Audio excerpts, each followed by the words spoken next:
Première journée ici au Salon des entrepreneurs de la région Auvergne-Rhône-Alpes qui fait la part belle à tous les entrepreneurs, tous les porteurs de projets et également les auto-entrepreneurs. Et nous allons en parler avec François Hurel. Vous êtes président de l'Union des auto-entrepreneurs de France. Bonjour. Bonjour Sandrine. Comment allez-vous? Très bien. On se retrouve chaque année sur ce salon et je sais que d'année en année, vous avez de plus en plus de choses à leur dire, de plus en plus de messages à passer. Absolument. Donc un point déjà, tout d'abord un rappel. Qu'est-ce que l'Union des auto-entrepreneurs? Quel est votre rôle? L'Union des auto-entrepreneurs, c'est une association qui a été créée en 2009 et qui fédère maintenant un grand nombre d'auto-entrepreneurs, un peu plus de 410 000. Et nous leur donnons des conseils, des astuces, nous les accompagnons et nous faisons la promotion d'un certain nombre d'outils qui sont susceptibles de les aider à la fois à s'inscrire dans leurs premiers pas, dans leur développement et à grandir. Effectivement, parce que souvent on imagine un auto-entrepreneur qui s'autogère, qui est autonome, mais ils ont des besoins. Alors quels sont les besoins principaux? Sur quoi vous les aidez concrètement sur le terrain? Derrière le mot auto-entrepreneur, il y a le mot effectivement auto, et donc ça veut dire qu'ils sont seuls.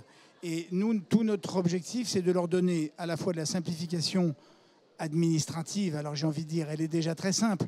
Oui, sauf qu'il faut leur donner quelques repères comptables, quelques repères bancaires et quelques outils. Ensuite, nous voulons les accompagner pour qu'ils puissent dépasser leur zone de chalandise qui en général est leur immeuble ou leurs copains. Donc on leur donne les moyens de fabriquer un site, un outil internet pour qu'ils puissent aller communiquer et promouvoir leur job et puis leur activité. Et ils le font d'ailleurs très bien. Ensuite, nous leur donnons des outils qui sont développés par des partenaires comme La Poste, qui leur permettent d'accéder à de la matière commerciale, des fichiers, expédition de colis, lettres commandées, tout ce qui est nécessaire à la vie d'un petit entrepreneur qui est seul et qui n'a pas besoin de perdre de temps dans tous ces sujets. Et puis, dernier point, on leur donne aussi des repères administratifs pour eux et surtout assurantiels. Nous avons créé un partenariat avec une banque, avec un courtier en assurance pour que justement ils puissent aisément en ligne disposer d'un compte, s'assurer, emprunter. Je pense que c'est déjà pas mal et évidemment au-delà de ça, on développe un site dans lequel il y a à la fois de la technique, il y a à la fois de la communication et tout ce qu'ils ont besoin de savoir au mois le mois. Et effectivement, dernier coup de pouce que vous leur apportez, c'est surtout un mot sur l'actualité, défendre leurs droits, leur dire ce qui se passe dans leur statut, qui évolue pas mal ces derniers mois. Absolument. Un mot peut-être sur le chômage des indépendants, ça fait l'actualité parlementaire en ce moment. Quoi leur dire? Absolument, c'est un débat qui aujourd'hui va rentrer au Parlement dans le cadre du texte, porté par Muriel Pénicaud.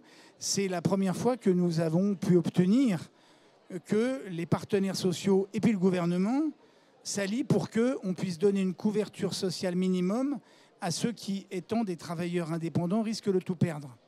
Donc, ce n'est pas un matelas démesuré, mais c'est juste une couverture qui, pendant 6 mois, vont en fait leur permettre, je vais vous dire un mot simple, de devenir des adultes. Dans ce pays, quand on est un adulte, ça veut dire qu'on peut emprunter, on peut acheter à crédit, on peut acheter en 3 fois dans n'importe quelle boutique et on peut louer un appartement. Et l'intérêt de cette démarche, c'est l'intérêt de ce matelas, de cette sécurité, c'est de permettre tout cela.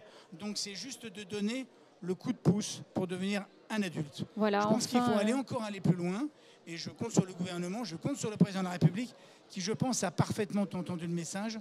77% des jeunes nous disent qu'ils veulent devenir des indépendants et pas des salariés. Ce message teinte dans l'oreille. Maintenant, à nous d'être au rendez-vous de leurs attentes.